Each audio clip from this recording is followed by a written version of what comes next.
Well, Speaker Paul Ryan weighing in on this. Will we stay here through August debate? Take a listen. Would the House stay in session through yes. August? If the Senate is going to give us a health care bill, we're going to stay and finish the health care bill.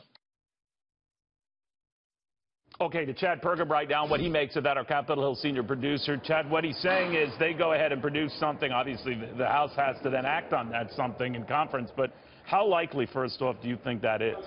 Well, they still have to get through a lot of things in the Senate, and the key right now, Neil, is not so much whether or not they have the votes to pass the bill, but whether or not they have the votes to proceed to the bill. You have to have at least 51 votes to get onto the bill. Rand Paul, the Republican senator from Kentucky, said yesterday that he would oppose getting to the bill. There are only 52 Republicans in the Senate. Ron Johnson, Republican senator from Wisconsin, who previously had opposed the original version of the health care bill, said that he would vote to proceed. So they still have to get over a lot of hurdles here. Now, there's been pressure applied by the conservative House Freedom Caucus to keep the House in session and finish Obamacare. And that's pretty much what Paul Ryan was saying just a few minutes ago, to get this off the deck. But you have to see what the Senate finally passes, if there are other changes, and then if the House can reconcile that. And again, the House bill is very different from what they've cooked up here and presented just a few minutes ago in the Senate. So first is this procedural vote just to continue, right? And when is that slated for?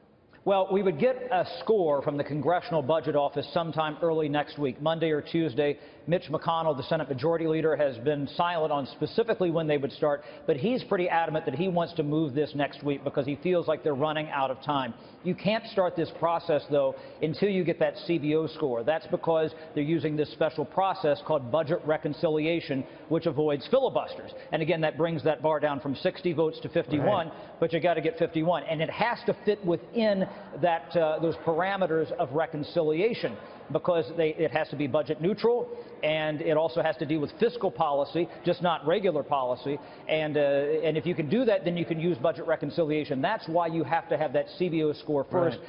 So if they would have that motion to proceed, probably next Tuesday or Wednesday, and then try to vote on this later in the week. But they got to get through that first parliamentary hurdle, which is absolutely critical, or the gig is up. Yeah, I mean, I think Mitch McConnell said, regardless how you feel about this, at least get to the vote on that, because then everything stops then, and we can't do anything for even some of you who want to do something. But let me get a sense from you about the surprising openness of some conservatives, including Freedom Caucus members like Mark Meadows, who say they would be able to swallow, not happily, keeping some of those Obamacare taxes on largely the wealthy in there if it was a means to an end. I'm paraphrasing here, enough to go ahead and proceed on to tax reform. How widespread is that sentiment?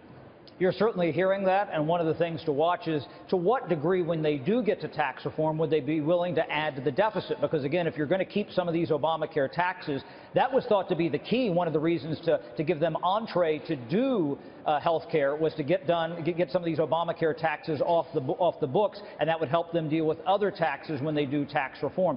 That's going to be very interesting to watch. And that's something that Mark Meadows, the chair of the Freedom Caucus, was pushing for yesterday.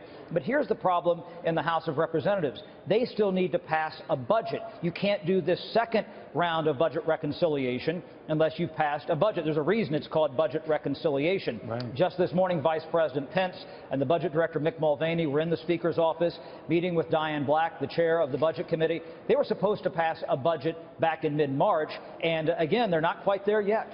All right, Chad, great reporting as always, my friend. We'll no doubt be going up to you on the twists and turns on this. Again,